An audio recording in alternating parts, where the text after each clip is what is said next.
Grand Rising, how you guys doing? I hope that you guys are having a great Wednesday morning, afternoon, or evening, depending on wherever you are located in the world.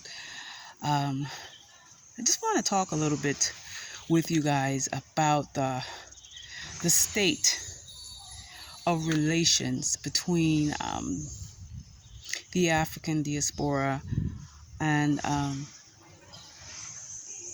Africans.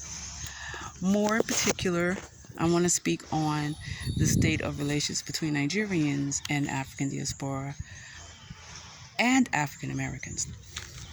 FBA, freedmen, whatever you want to call yourselves, as long as you have melanin in your skin and you reside or was born in the country that is known as the United States of America, I'm talking to you, and I'm talking to my Nigerian people.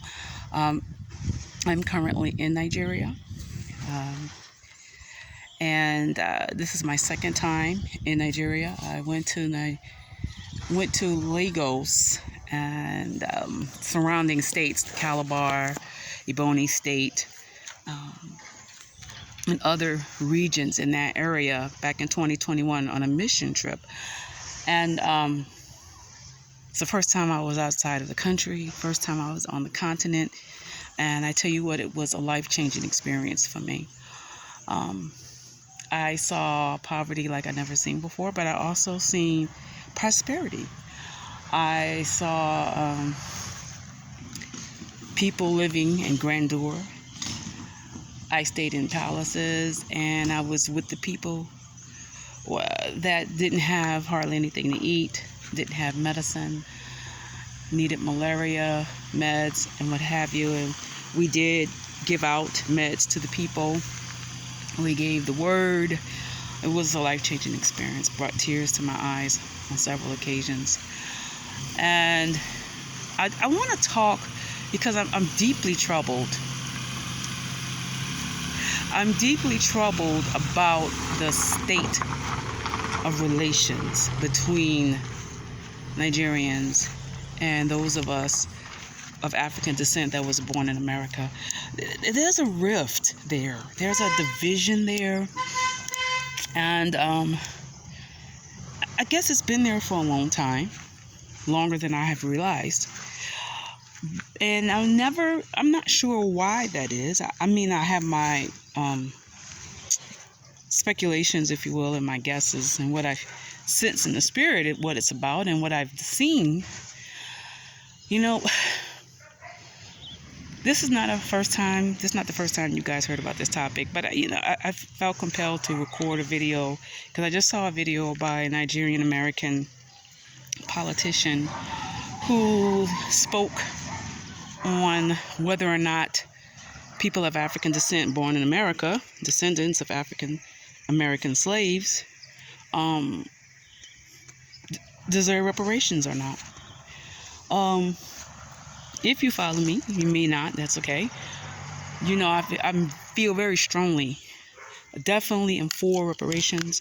I believe that those of us born in America deserve reparations without a doubt in my heart and my spirit. I don't understand those of us that have melanin in our skin who don't support reparations for us, because this is not an issue of charity. This is not an issue of handouts. This is not poor, give me. No. This is money that is owed to us. This country is giving money to everybody. Ukraine, Israel. They gave reparations to the Chinese. Chinese have not done anything for this country, and I'm not Asian hate. No. The Chinese did not build this country, not like we did, our ancestors did, and not like we do today.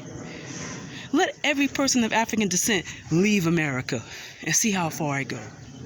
Then they're going to open up the immigration real good, because they're not going to have anybody else until they start building the robots to take the place of the slaves and the immigrants. But that's a whole nother video for a whole nother time. I wanted to speak on that. And I want to talk to my people first. My people that were born in America with melanin in your skin. I want to talk to you. You gotta understand, I'm here. I'm boots on the ground here in Nigeria. It's my second trip here to Nigeria. I have not ever came across any Nigerian that has ever treated me wrong, that has ever had a sentiment against me. They've had nothing but love for me. I have nothing but love for them. A lot of the division, when you hear Nigerian Americans, that talk against reparations or rights for those of us of African descent that were born in America, that's because they're ignorant. And ignorance, it doesn't mean that they're bad people. It's just that they don't know. You have to understand, these people have been programmed to believe that everything white is right. You have to understand, they've been programmed to believe that everything white is superior to them. Just like we were taught that. Do you understand? There's some of us of African descent in America that's still ignorant of our history, still ignorant of who we are, don't know who we are, don't know who our family name is, don't know who our bloodline and our tribe is, ignorant of the history that happened on the American continent. There's those of us who were born in America that's still ignorant. So we can't fault anybody for being ignorant. Ignorance is cured when you educate the people and tell them the truth. This is why white supremacists are so against critical race theory. This is why they don't want not only those of us who were born of African descent in America, but Africans all over the world. They don't want nobody to know the truth about what happened in the Americas. What happened? They don't want the people to know the truth, because if they knew the truth, they'll be like, I see why they're acting like that. You people are devils.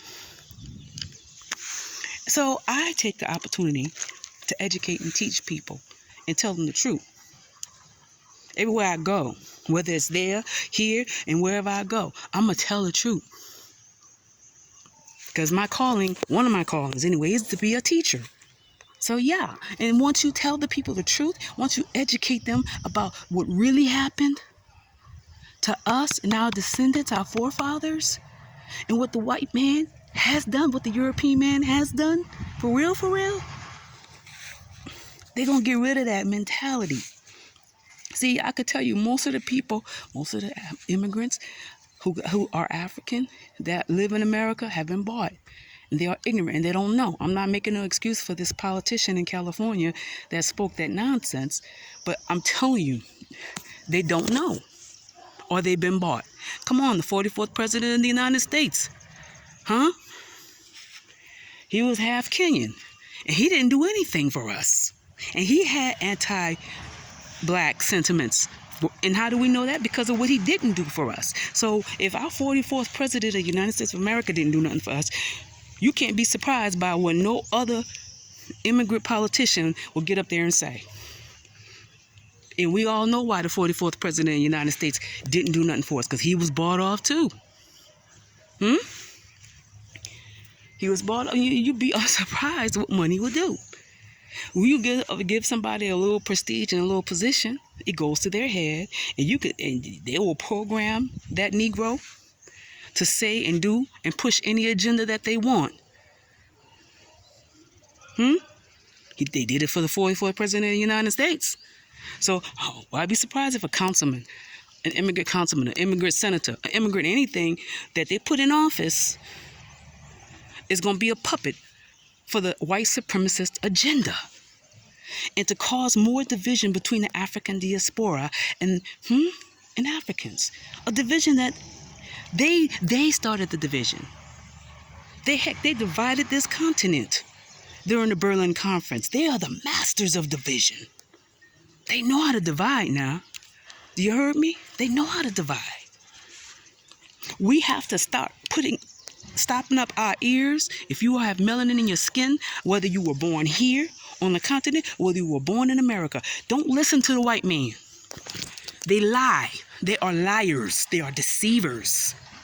And they will say anything and do anything and pay anything to push their agenda of division amongst us as a people. We got to stop pushing their agenda. We have to stop it. Africans don't hate you. They don't hate me. And we don't hate you, Africans. We love you. We are one. We are one. Understand that. The white man don't love you. The white man don't care nothing about you or your family. He just wants you to promote his agenda. He wants you just to hide the truth.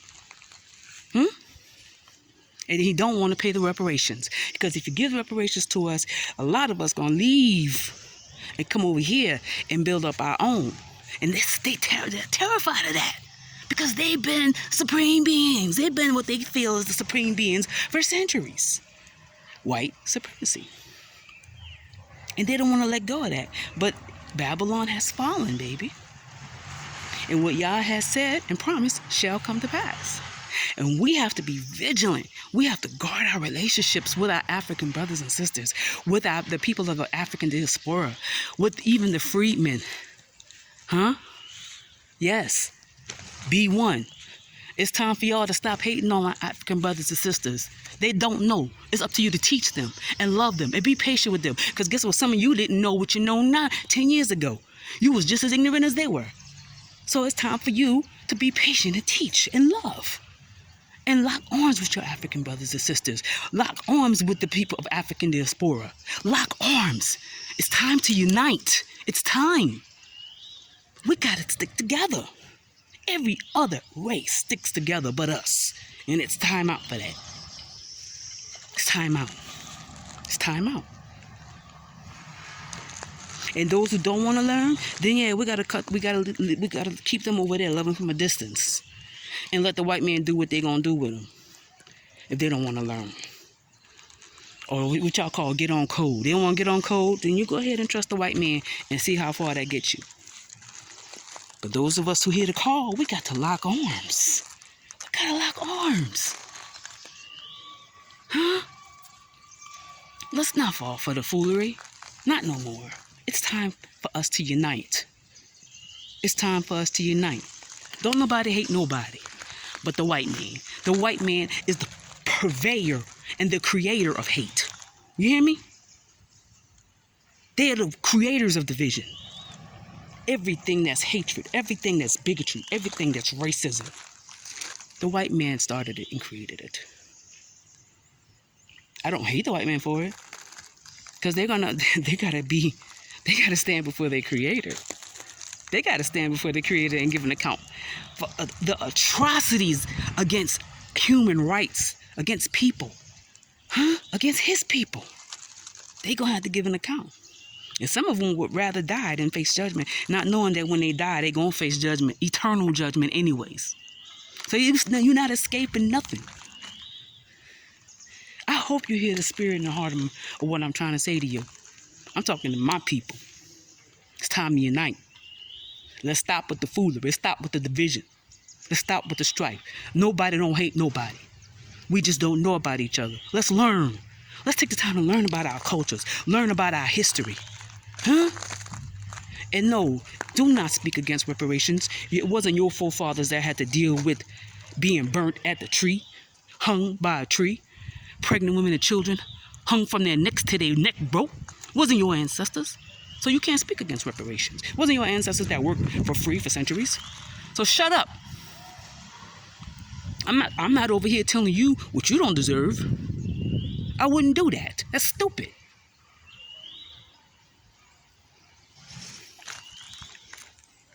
Let's talk. Let's learn about one another's culture and history. Let's learn about what the white man did to all of us.